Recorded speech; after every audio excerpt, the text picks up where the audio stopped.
right,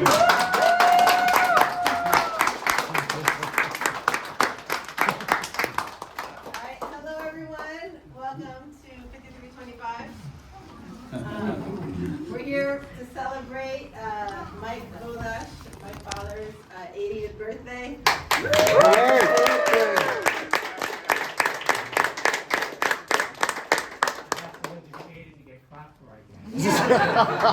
Don't act like it's your first time. I wanted there's a seat right here.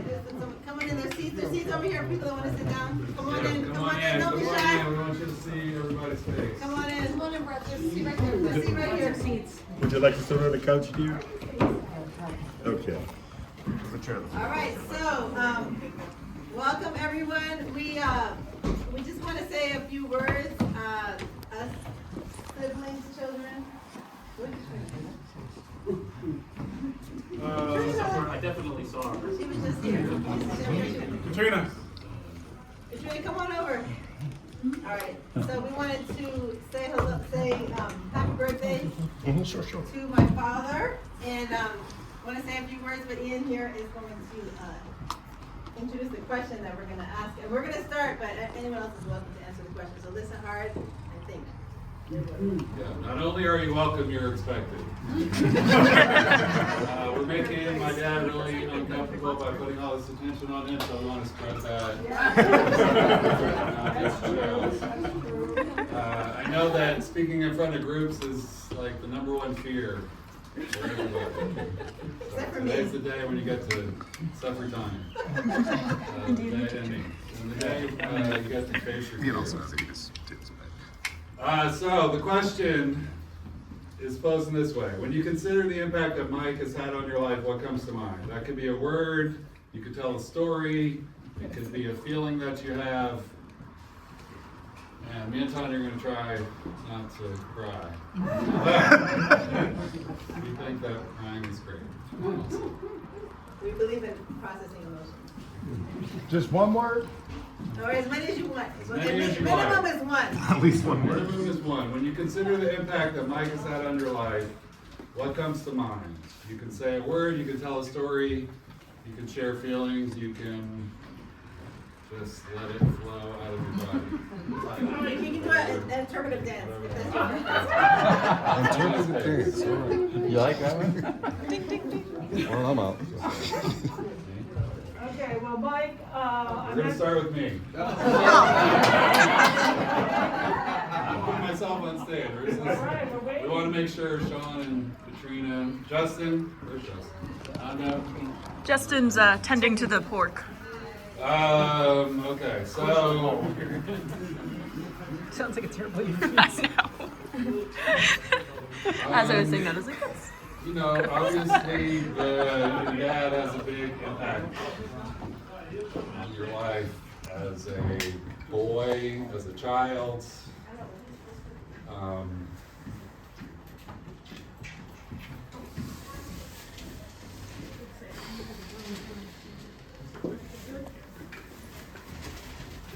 Are you thinking of something? Let it flow. Okay. Yeah. You're not supposed to just start crying. Just do it. Take a Crying's couple good. Get it breaths out. And then let it out. I'm happy to cry in front of you. I just want to also talk. I am impressed by my dad. I always have been. I feel like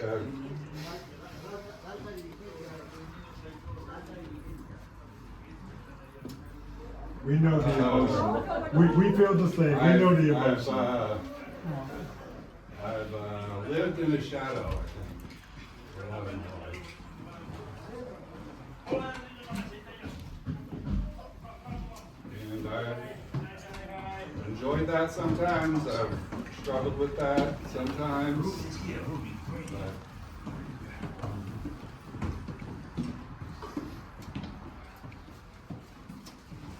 But my father has taught me persistence.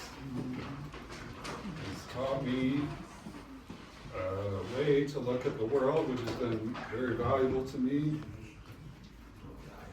He's taught me bravery and integrity.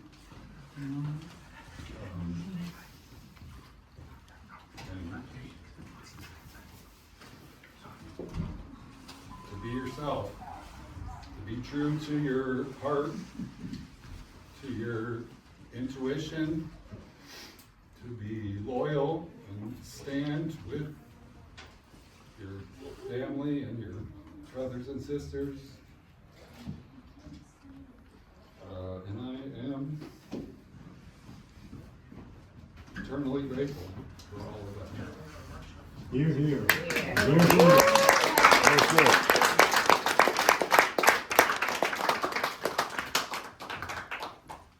Dang it, I didn't mean to let you go first. I thought we should just go in birth order, but I'll try it. Okay. So, as you all know, my father is an extremely impressive man, and I think for me, it's hard not to repeat some of the words that Ian has used, but maybe we can make those words a theme today. But for me, hope and persistence are two of the words that when I think of my father, when I was actually recently talking to my mother, and she pointed out that my dad was a communist for the whole of the 1980s, and it's just remarkably impressive. It's like way easier to be a communist today than it was in the 1980s for those of you that weren't around back then. But just the tremendous persistence that I see with my father. And recently there was this strike out in Virginia, and every morning, getting up and going out there every single day, supporting people. It's just a tremendous model for me to see someone so dedicated to something that he believes so strongly in. And I'm definitely not there personally, so let's just hold my father up on a pedestal and not hold the same expectations to myself, because it's pretty much unreasonable for anyone else to expect that of themselves. But it is nice to have that as a model, and it's good to know that somebody's out there giving their all, and the rest of us, choose your percentage. But for me, it's hard for sure. So I'm grateful to have grown up in this family and to have my father as a role model, and not as a role model as most people have, like as for success or personal gratification, but really someone a role model in the struggle for the liberation of everyone else. That's very remarkable. I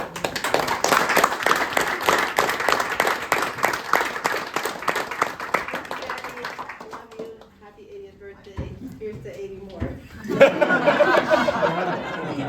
Anyone can do it. How about persistence, right?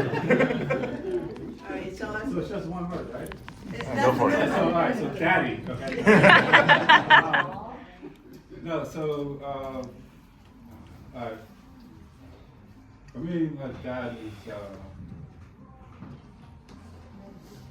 something to aspire to. I guess it's kind of like putting it short, but it's really more so that he's had the most significant impact in terms of how I respond to things and how I look at the world as a whole, which you ask any of my employers, it's like I'm a pain in the ass when that comes out. But it's the most valuable thing that I think that he ever taught me was that everybody should be treated equally in terms of how that is actually applied. It's not so straightforward. It's like everyone gets the same thing, but everybody should be treated at the same level of respect. That's pretty appropriate. Yeah. Right now. I mean, yeah. I think it's an amazing person. It's an inspiration for everybody. He puts everybody else first always, no matter what. I think that's something we should all try to do. Yeah, great. Thanks, Sean.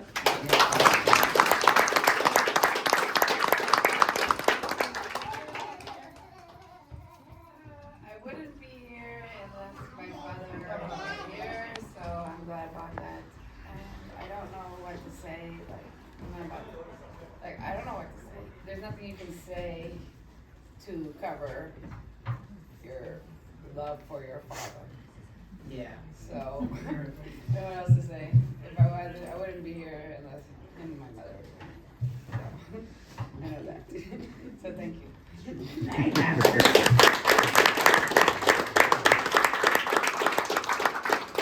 I guess I'll try and be eloquent as my accomplished siblings. Like when I think of my father, the first thing I think of is usually infinite patience, at least for us, if not for the structures of our society. And that's been, and like my parents, they're both just things to aspire to be, like my siblings talk about. Like, as far as I'm concerned, my parents are both fucking saints for having dealt with all five of us for the last, well, it's 40 years for me and 50 for Ian, so. And you can imagine, if I don't know, I mean, I don't know how many of you know us personally, but it's a lot. So, yeah, I appreciate it. Well stated. I wish that I had that much patience for anyone at all. Yeah. That's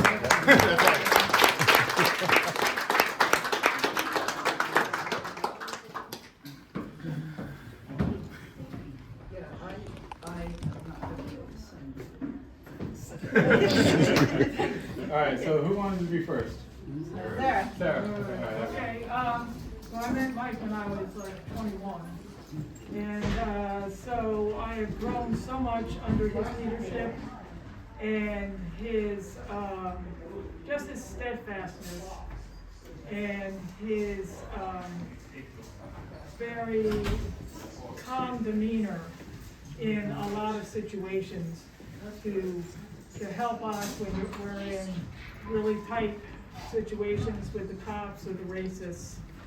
And he always has the leadership to know exactly what to do and to keep us all going forward and keeping doing what we're supposed to do. And it's been very helpful for me for my years.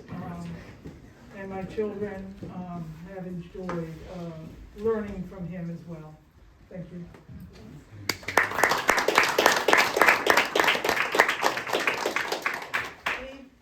I met Mike in 1971.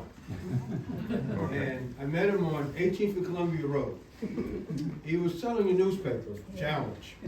And my politics before I had met Mike was somewhat nationalistic. I had started to look at Marxist analysis of society. I had been at Howard University, graduated. I was still at Howard University at the time. And I had participated in demonstrations and occupations of buildings and whatnot. I remember one time I worked for Hot Shops, and it was the 4th of July. And they wanted us to wear this special vest to celebrate the 4th of July. And so I told them no.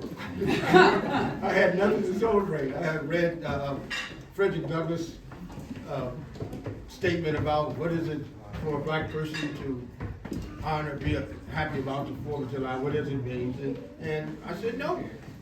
So I quit. And I walked off and quit.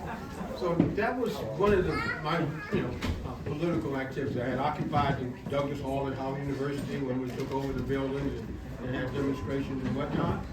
But I hadn't been introduced to a strong revolutionary perspective that Mike was promoting on 18th and Columbia Road in 1971. At that time, I was on the way to collect my check for a job I had. I was a security guard at the time, night watchman, so to speak. And so I wonder if I hadn't met Mike, would I have been still on that career path, and maybe a cop, maybe a big cop or something like that, or moved toward the FBI or something like that, and been a terror for all the revolutionaries.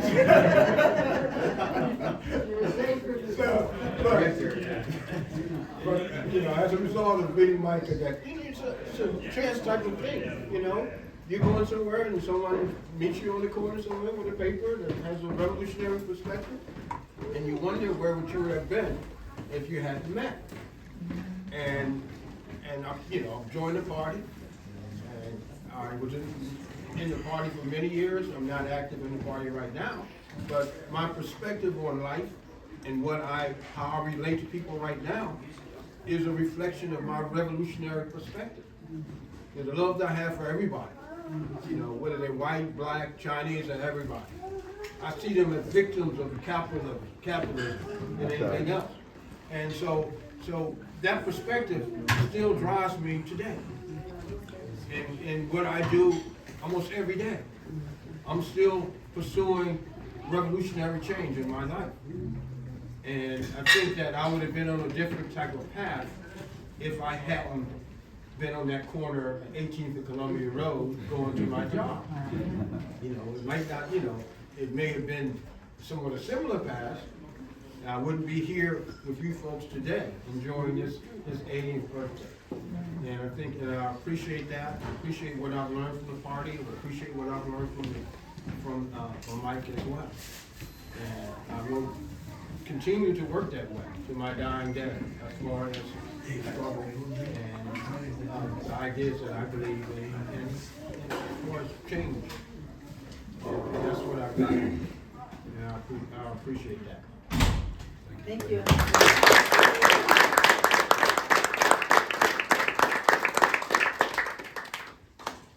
ahead, Neil.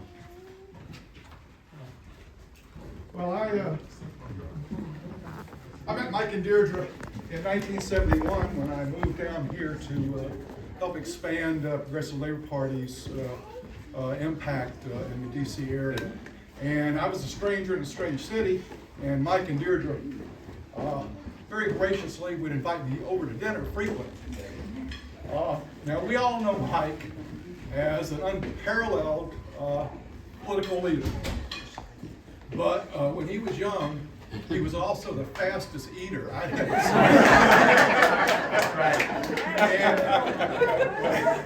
And Deirdre, I'm a Southern boy, and Deirdre would serve iced tea. And by the time I had stirred a teaspoon of sugar and squeezed some lemon juice into my iced tea, Mike would have finished his supper. He would be done, his plate would be clear. So one night we're eating supper in their apartment on Columbia Road. And Mike gets a long distance phone call, I think from New York City. Something political, I'm sure. And this was right, we had just barely sat down. Our butts had barely touched the chairs. He jumps up, he takes the phone call, and starts talking to these people in New York City, and I see my chance.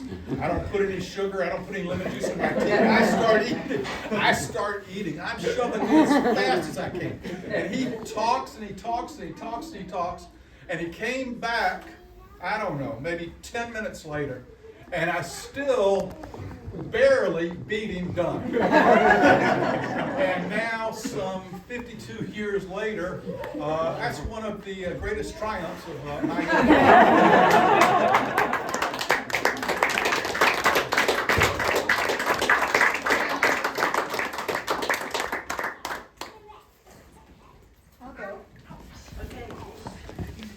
So I don't have any stories like that to tell about Mike. Mike and I were running partners for years, from like my 20s to Mike got tired of getting up at the hour that I insisted on running. After Mike retired, I like to run early, in the morning, as early as possible.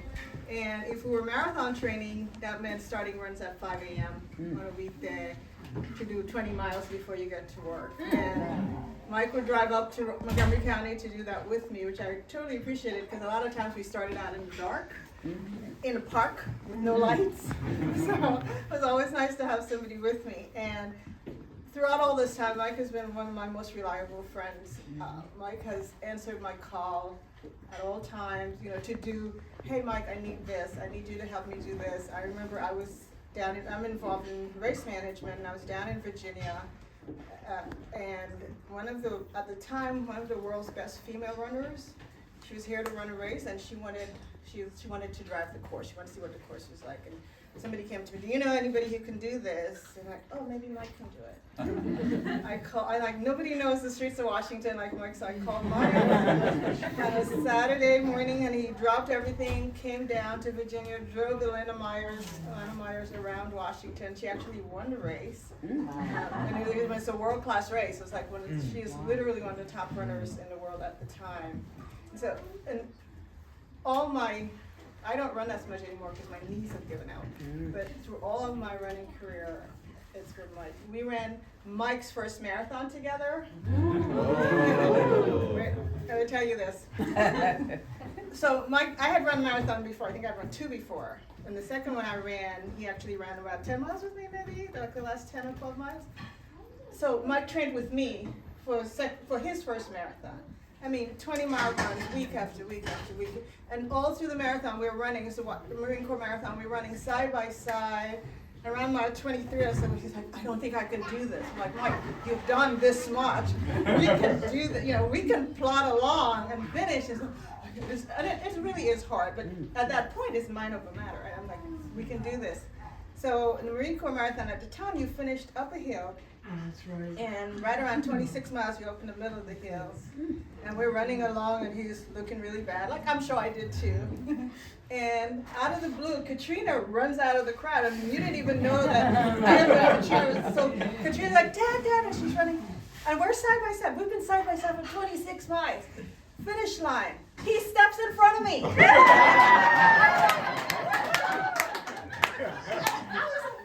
like, what was that about? Well, I couldn't have you finishing ahead of me. You were the one who wanted to quit at 23. What happened? True story. I'm not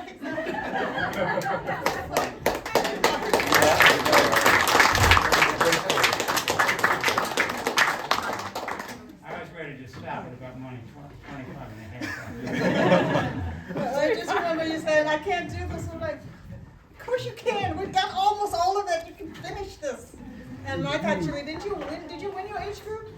Oh, you was pretty high in his first marathon. And if you've ever run a marathon, he did it. I think it was like 3:17 or something like that for the first marathon, which is pretty good. So Patricia's next, and she brought a I made bottle. something to embarrass Mike.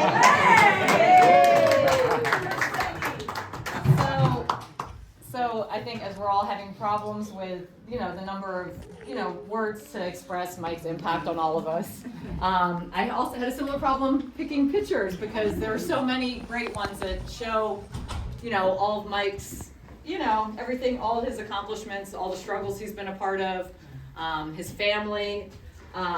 So I tried to include as much of it as possible to embarrass him. I was gonna put on here, happy 80th birthday, we love you, but I knew you would really hate that. But I just wanted to say that Mike has that revolutionary optimism that we all need. And like the amount of things that we all learn from him that, just whenever you're like, Mike, no, there's no way that can happen. He's like, well, we're gonna try. And that just has like an immeasurable impact on all of us, I think, to remind us that all we can do is keep trying, and it's our obligation and it's our role, and we have to keep trying to make the world a better place. So we love you, Mike, and this is for you.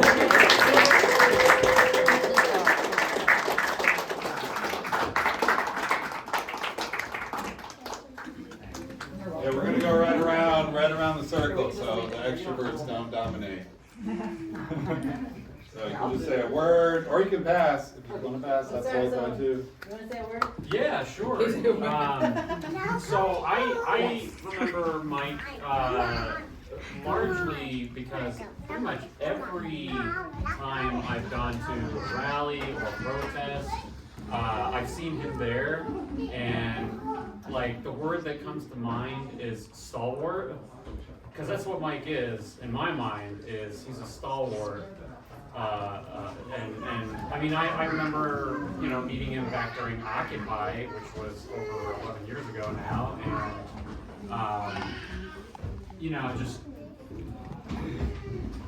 it's nice to have known somebody, like, the whole time I've been here, to see that familiar face there, and yeah, you know, I'm gonna miss some things when I leave here, and yeah, I'll miss you, Mike. Linda? Well, the word that comes to mind for me is leadership and political analysis. Every time I think of something stupid, Mike says, very calmly just says what the right answer is, and then we march forward. And the other thing is that in addition to fighting for the working class as a whole, he has done a number of amazing things to help workers individually. And I think that sometimes that gets lost in the thinking about the revolution and all that. But it's also been, kept me quite busy writing work notes for Metro workers so that they will continue to work regardless of what thing they got themselves in trouble with, regardless of what had happened. It was always the worker is right. That's right. I appreciate that, and I'll never forget that. And I'll keep writing those notes, Mike, as long as you keep finding people that, you know, get in trouble with the Metro management. That's it.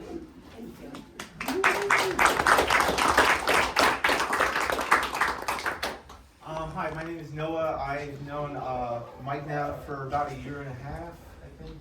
Maybe it's almost like 2. We're coming up. I remember my first memory of meeting Mike. I just came to like a PL event, and like almost immediately Mike is like trying to convince me to join Metro. You know, like, you know, Metro, the union needs leadership and all this stuff.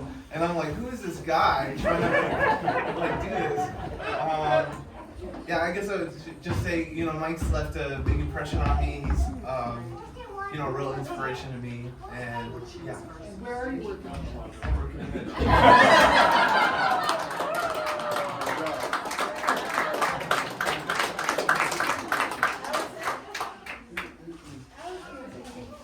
We're just really happy to be here to celebrate Mike's birthday. I mean, he has so many leadership qualities with the party and politically, but he's clearly a great example of a family man. I mean, all of his children said such amazing things about him. So that's another piece that I really admire about Mike and want to elevate here. All right.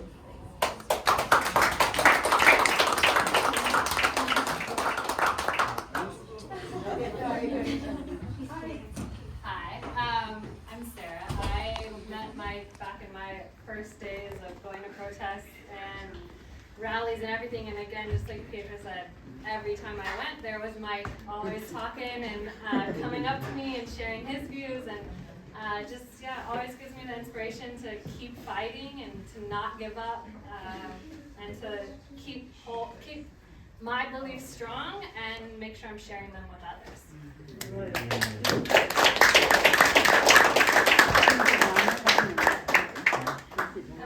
I met Mike volunteering at the Mount Pleasant Farmers Market, and humility and selflessness comes to mind. He is there every Saturday morning. Doesn't matter if it's wintertime, summertime, and it's physically uncomfortable sometimes. But he will never speak to that discomfort and will show up every single weekend. And I think that's a common thread here where everyone knows Mike shows up. And it is also our duty to give back to him and to give back to others. And I don't know, I feel like I've learned a lot from him.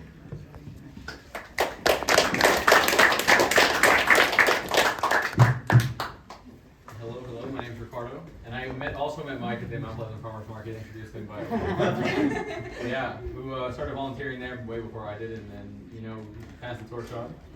But Mike, I guess, to me, represents this kind of like intergenerational, like, fountain of knowledge, you know, like someone said earlier, you know, stalwart, you know, this, like, being able to ask him political analysis, and, like, he gives the calmest, like, most knowledgeable response back, and he does that, you know, forever, essentially. You know, this is a person of, like, timeless impact, especially here in DC for this, like, you know, small city. This is a big man, you know, that has impacted people and will forever, regardless if people know his name or not, into the future.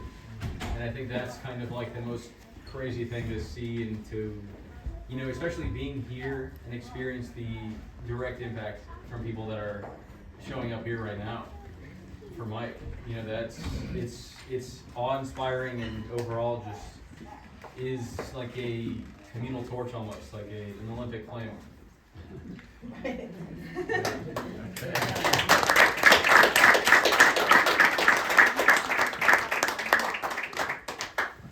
I'm Nat. I met Mike through an ex-girlfriend of mine who had met him at the Venezuelan embassy. And I had been coming, I was living in rural southern Maryland and been coming into DC to involve myself in politics. And Mike one time came down, it's like an hour drive down to rural southern Maryland to talk politics at Stoney's by the beach. And obviously that made a really big impression on me. And just recently, Mike hooked me up with my ATU union organizer to organize at my job. I called him, or I texted him and he called me the next morning. And I was like, you know, our bosses are harassing us. Here's what I think we should do. And he said, you need to get connected with the union organizer. And so the end is history. So thank you, Mike.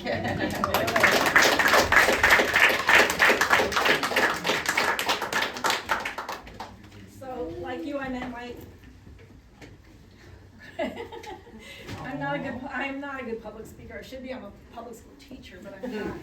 So, especially personal stuff. But so I met Mike at Occupy also, and it was sort of like, who is this old guy? Why is he bothering me? As we were marching, and something that was going on. You know, I got to know a little better, and that was fine.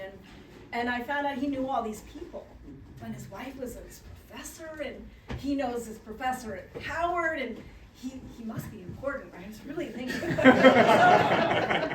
so he invites me to his house, and I'm kind of a little bit anxious, so I'm busy in the kitchen, like trying to help out, and and that's sort of my comfort zone.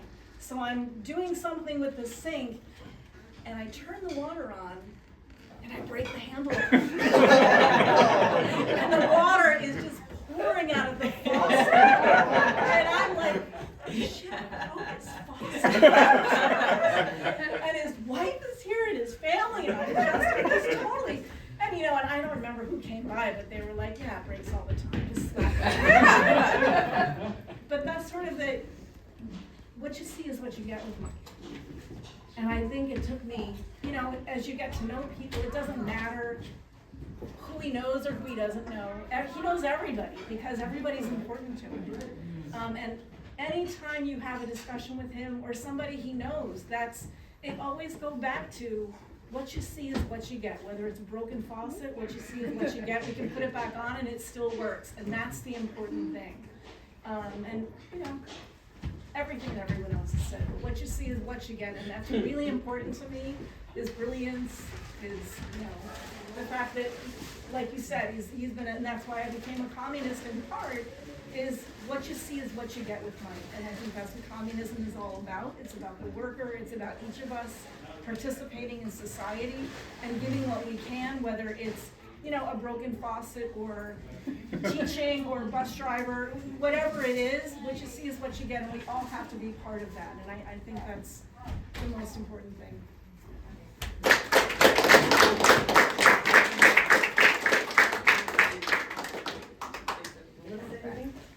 Hey, I'm Tiger. Probably in this room, I know Mike the least. It's my first time meeting any of y'all, except Sarah and Mike. But like everyone else, I met Mike at protest.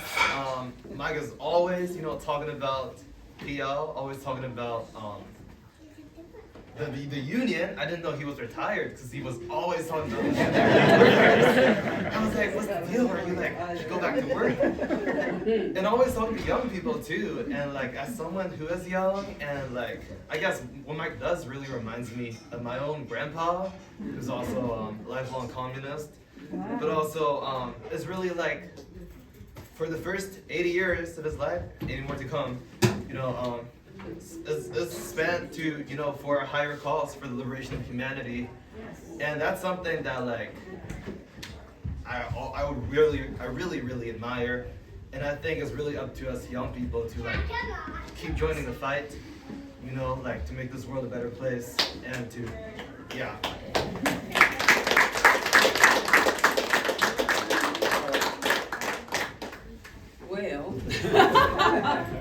Our history goes back to Northern in the early '90s. Yeah, that's where we initially met. And it's been so long ago, I can't remember what they were. It was something that happened with I don't know if it was the bus or incident, something where I ended up talking to him because the supervisor gave me crap. And he's like, oh, don't worry about it. I'll go in there and talk to him. And I'm sitting here one day on my break, and I see him go and talk to the superintendent. And they're both like, like this at each other. And then he goes out, wham, slams the door, said, he's not ready to talk yet. He goes back a few days later, and everything's like, it's all just taken care of, whatever. You know, but that was our initial association. But I've known, oh my gosh, so many years since his children were growing, they were little. It's been a long time, but no, he's always been a close friend and just good people all around. You can't do any better, like I said. He, selflessness, exclamation point. I mean, that's the essence of him. That's all.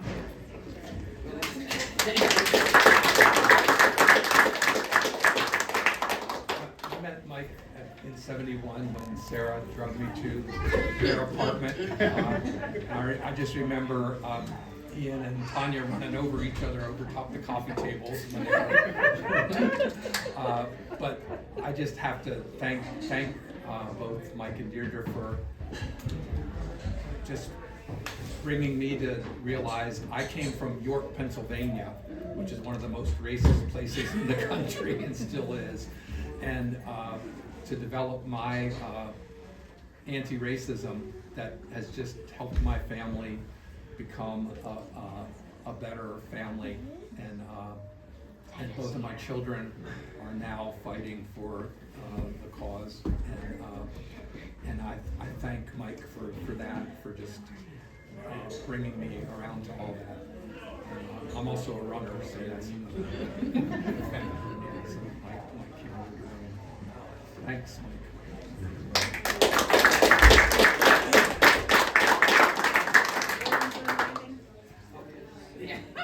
Each one of us here has been deeply impacted by the relationship that we've had with Mike.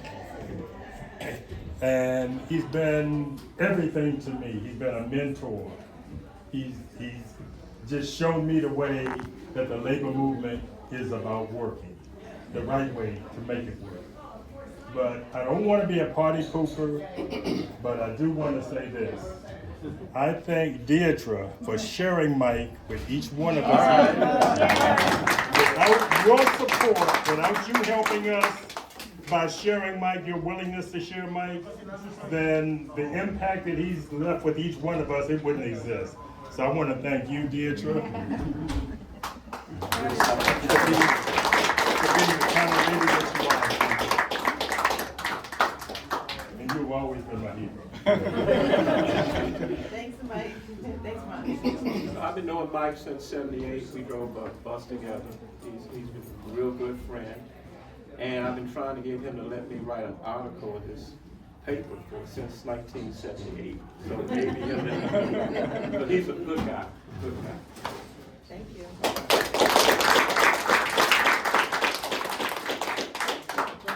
I want to first say, Mike and Deirdre, you have the most brilliant and inspiring children. They're an inspiration. They're so sweet and kind and politically motivated. You're so proud of them. But I wanted to say, Mike works really hard, and he works really hard intellectually, I think, too. We all know there's never, if there's a struggle, Mike will be there. Any kind of, if it's occupied, always there.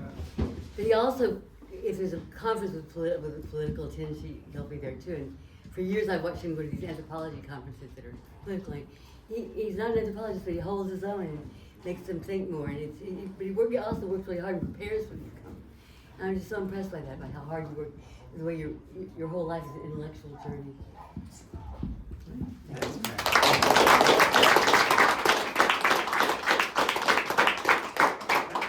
a retired anthropology professor at American University. So my word counts. All right, who's next over there? I want to say something. Okay. I just want to say one thing about what Brett said. I asked Michael once why he did something which didn't make a whole lot of sense to me, or why he did so much of this stuff. And he said, I'm a political junkie. Alright, I can move on, whenever there's anything, you're there. It's amazing. We all gotta get our endorphins somewhere, right?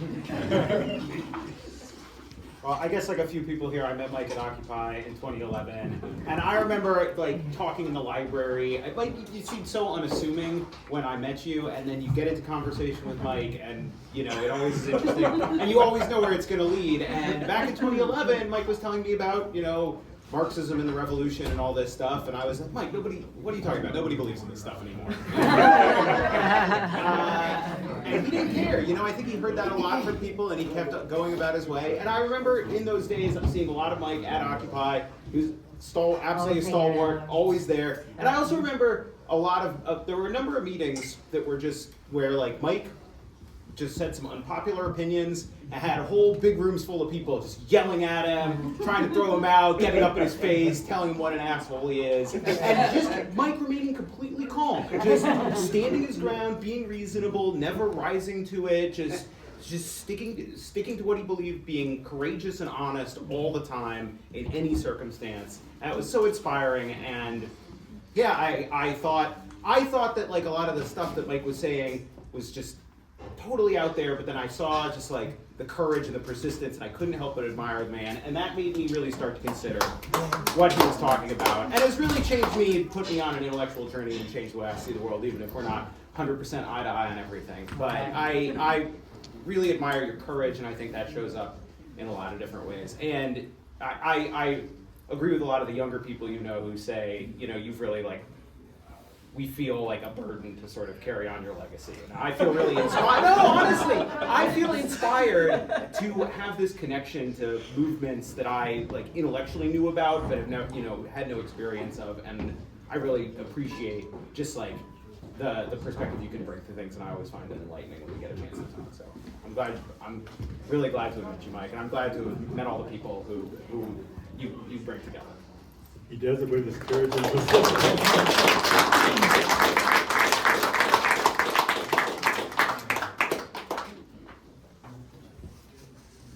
Alright, all y'all heading in the hallway.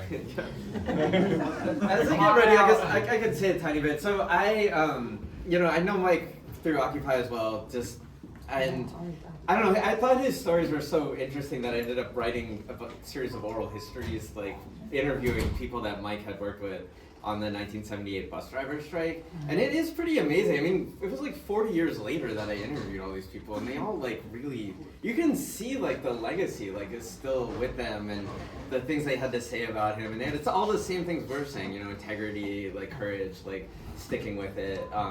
So it was really amazing to see all that, and if you guys have time, look on the DC Public Library. It's a 2-hour-long interview with him.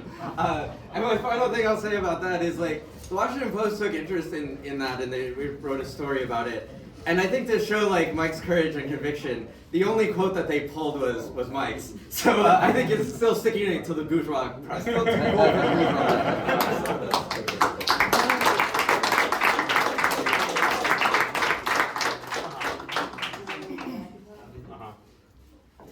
Who's next? Now, y'all in the back, come on up. Come on in, don't be shy. All right. Good day, everyone. Good day. Hello. I hear everyone in here saying nice things about Mike. Not me.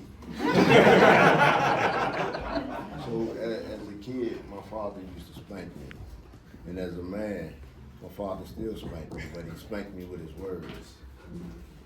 Sometimes I talk to Mike and I run like I used to run from my father. Mike have a way, and I'm the current president of Local 689, so I'm falling behind Mike. I call Mike when I need help with stuff or I need opinions. And Mike have a way of saying, man, you dumb, without calling me dumb. But I'll say this, I can call Mike at any time of the night.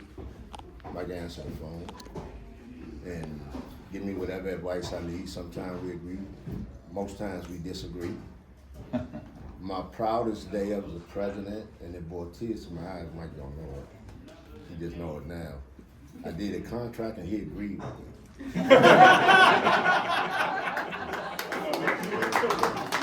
somebody thought I was joking, but the day that he agreed with me, I said, I'm the only president that Mike ever agreed with, I quit. But the truth is, I love Mike. Mike is a great guy. Mike don't know it. He know it now because he hearing it from me, and that's why I'm here. And thanks for everything.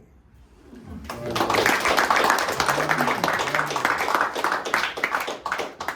gonna touch on it a little bit. Hey, Mike. Well, I met Mike in 96 or 97, something like that. But he been a very fun fixture in my life. Like Ray said, anytime you come to him, he's there. He's very resourceful, got a great heart, and just always willing to help someone. And he done saved me when I say many a times, and I can't thank him enough.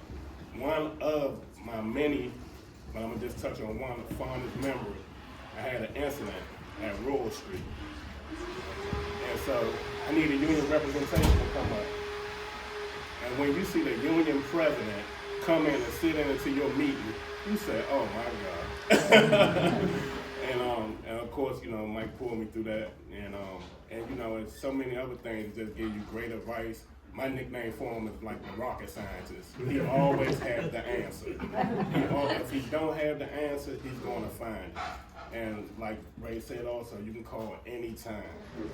He's going to get back to you in a timely manner. And man, my whole household, man, we love you, Mike, and we can't thank you enough for everything you have done for us, the union, WMATA, and everything, man. And thank you, and man, your legacy gonna live forever. Appreciate it.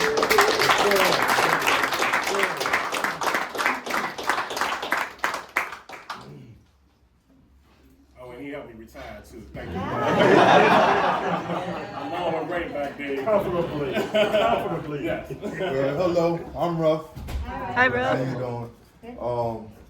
Mike is one of my heroes, man. He takes real good care of me. He makes sure that things are done and I learn stuff. As a matter of fact, Ray Jack got to call me Baby Mike because I can start to quote some of the stuff that he talked about off the top of my head. I'm learning a lot. I met Mike through the Cinder Bed strike. I was one of the Cinder Bed strikers down there. All right. I didn't know a lot, but with Mike help, of course, with Ray and everybody else, we got through it. And we made them feel what we were trying to do. I'm learning a lot, learning about PLP, learning about different things, I'm just appreciative. I love you. Happy birthday, bro.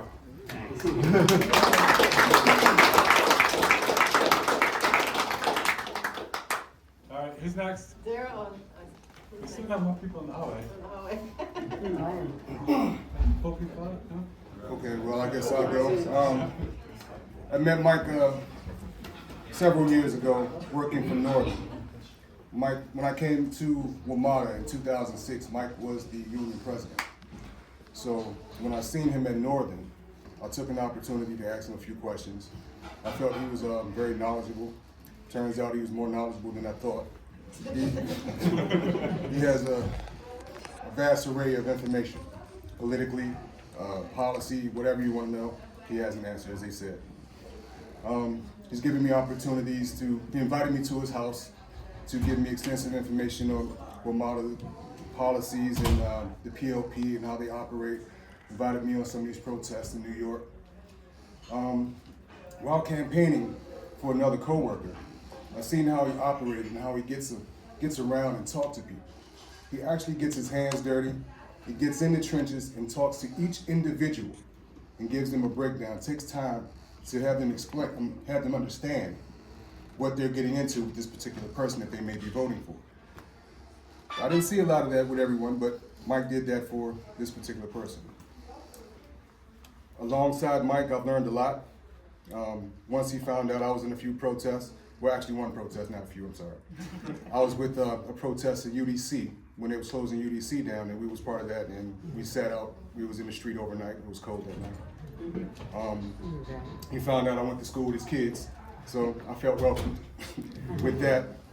I don't know, he just showed me a lot of things, gave me a lot of information. He's very, very generous in that regard, so I don't know anyone else as welcoming as Mike, as knowledgeable as Mike, all around great guy. So I don't want to pump him up too much, but he's a good person. I'll say that.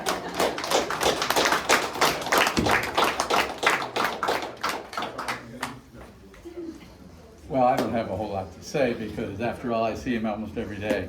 But I would say he's the best comrade anybody could have. And I think the fight for communism that he's leading will succeed. And that next Saturday is May Day, so everybody should come to that too.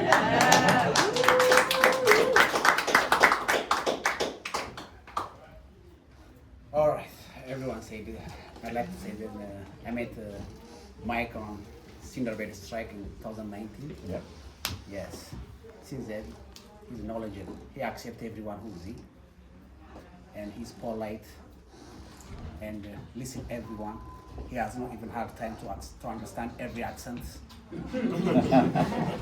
Yeah, and not only me, the entire my community knows him. They really like and love him, and well respected. Well, he has a good dignity. We wish you a long life. Thank you very much.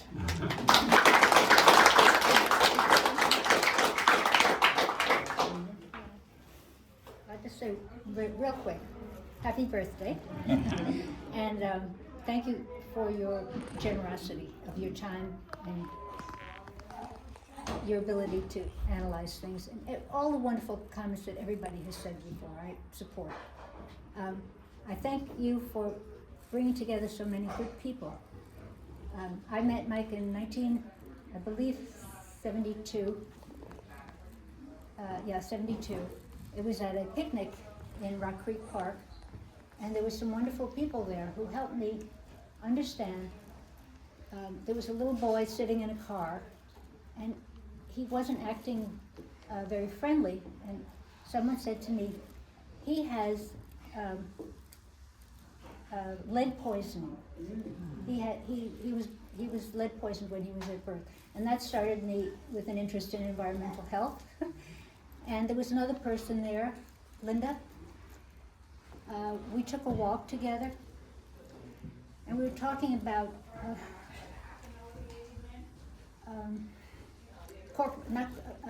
the death penalty. And it was Linda who said to me, you know, nobody has the right to take anybody else's life. And that completely changed my very parochial view of punishment and the prison system. So, you know, I thank Linda for that very much. And I thank Mike for bringing all the wonderful people together. So thank you, Mike.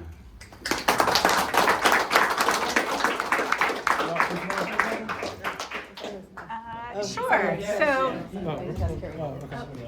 sorry, go ahead, Carrie. So I'm Carrie. I am Mike's niece, so I can literally say I've known him my entire life. In fact, my parents credit Uncle Michael with introducing them. I have no idea if that is true or not, but it fits in well with the occasion, and I can credit him with my existence if it is true, so we'll just stick with it.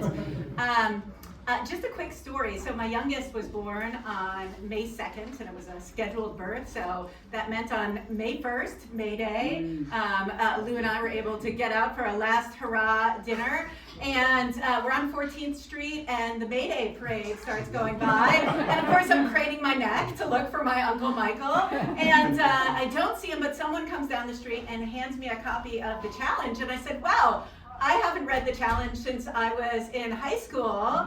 And the person stopped in their track and said, you've read the challenge before? And I said, yeah, my uncle gave me a subscription for my high school graduation. And he said, who is your uncle? And I said, Michael Golash. goulash, and of course then I was regaled with a really long explanation of how amazing my goulash was, which was no surprise to me because that is what I've been hearing from my dad the entirety of my life. So it's really incredible to be here, to be able to celebrate your 80th birthday. Happy birthday, and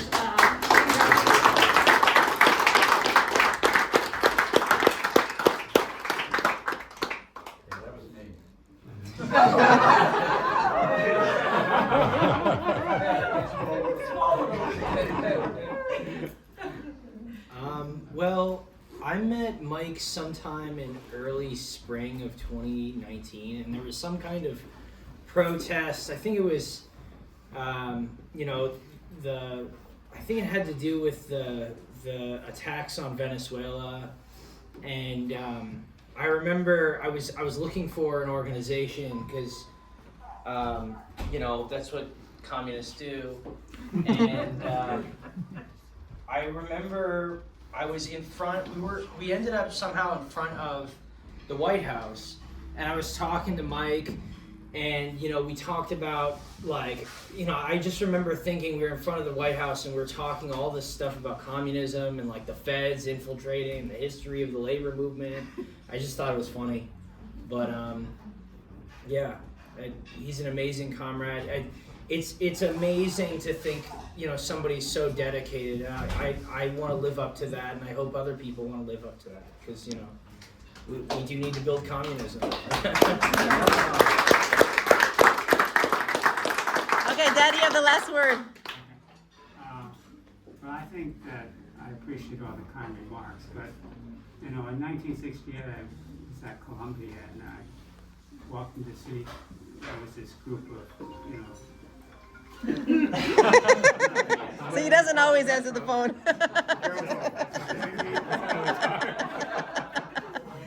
It's bigger.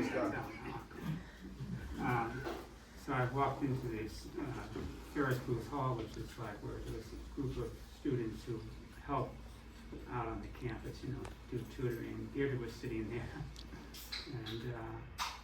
and I said, "Wow, this is the person I'm really gonna develop a relationship." And I think that what I've become really is a product of my relationship with Deirdre and all the other people like Rod and Pauline and Linda, who have helped me be strong and stand up to fight the bosses through all of this time, basically. So it's not really so much of an individual accomplishment. It's sort of the product of my relationships with a large group of very, very helpful people over a very, very long period of time. And I really appreciate all their support and friendship. When I got fired from Metro, when I got fired from Burley's Laundry, and all these different places over the years, difficulties. And I think also the broad, a lot of people here are communists who have a revolutionary outlook.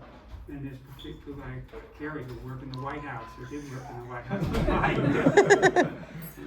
Doesn't quite agree with a lot of things we say, but we still are good people. And but trying to create that solidarity between people with a lot of different political views, but with a common outlook, we're going to make this a better world. And so I really appreciate everybody's support. I hope everybody enjoys this little event. I'm going to continue the struggle, and I'm going to try and get people to join the Progressive Labor Party.